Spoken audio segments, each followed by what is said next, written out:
Raoul, angry and at the same time uneasy, ran after him and seized him by the arm.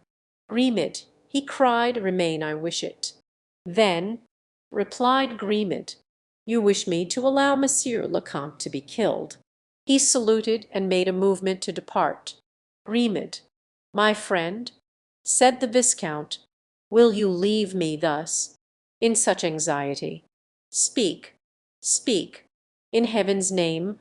And Raoul fell back trembling upon his chair. "I can tell you but one thing, sir, for the secret you wish to know is not my own. You met a monk, did you not?" "Yes."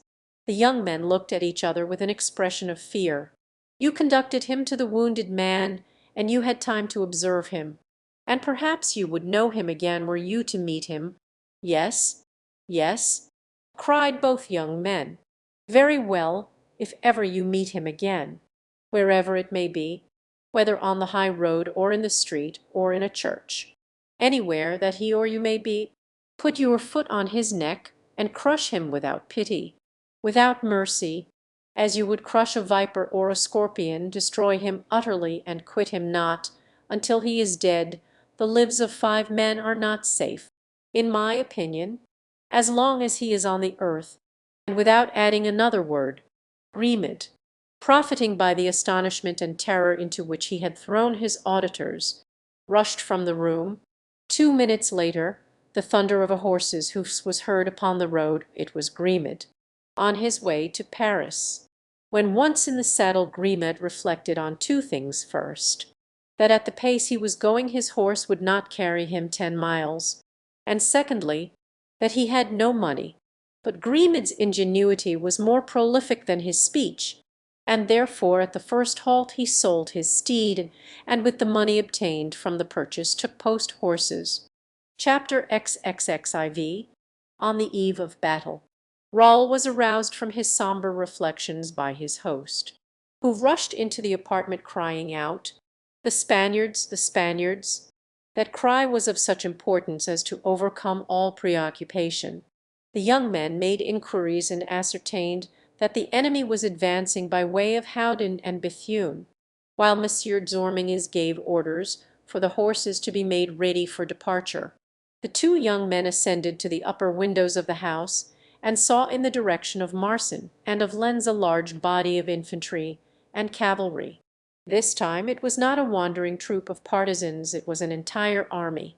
There was therefore nothing for them to do but to follow the prudent advice of Monsieur Zorminges and beat a retreat. They quickly went downstairs. Monsieur Zorminges was already mounted. Olivain had ready the horses of the young men, and the lackeys of the Count de Guiche guarded carefully between them the Spanish prisoner, mounted on a pony which had been bought for his use. As a further precaution they had bound his hands. The little company started off at a trot on the road to Cambrin, where they expected to find the prince. But he was no longer there, having withdrawn on the previous evening to La Bassée, misled by false intelligence of the enemy's movements.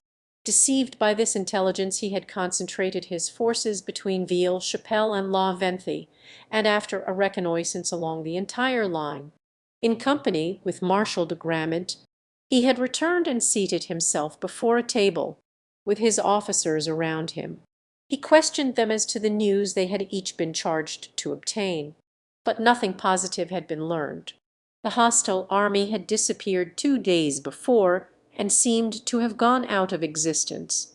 Now an enemy is never so near and consequently so threatening as when he has completely disappeared. The prince was, therefore, contrary to his custom, gloomy and anxious, when an officer entered and announced to Marshal de Grammont that some one wished to see him. The Duc de Grammont received permission from the prince by a glance and went out. The prince followed him with his eyes, and continued looking at the door. No one ventured to speak, for fear of disturbing him. Suddenly a dull and heavy noise was heard.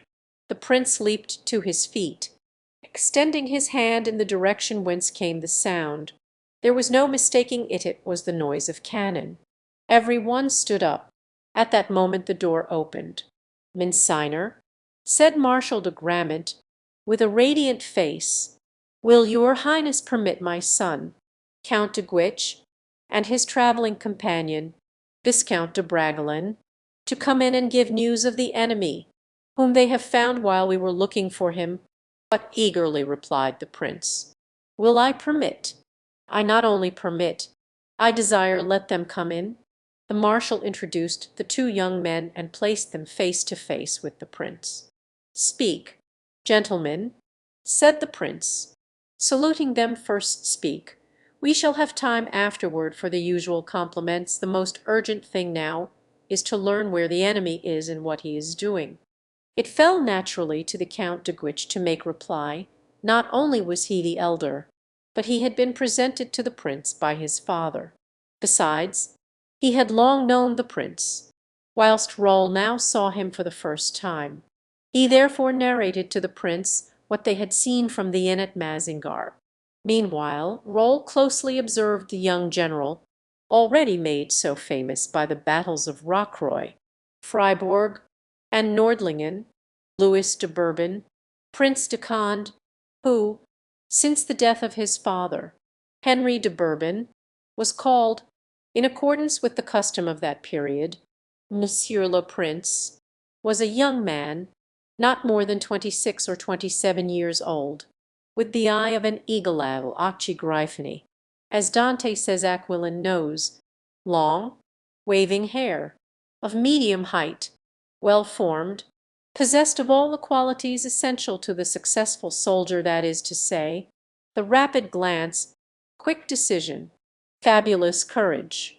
At the same time he was a man of elegant manners and strong mind, so that in addition to the revolution he had made in war, by his new contributions to its methods, he had also made a revolution at Paris among the young noblemen of the court, whose natural chief he was, and who, in distinction from the social leaders of the ancient court, modelled after Bassompierre, Bellegarde, and the Duc d'Enghien, were called the Petits Maîtres.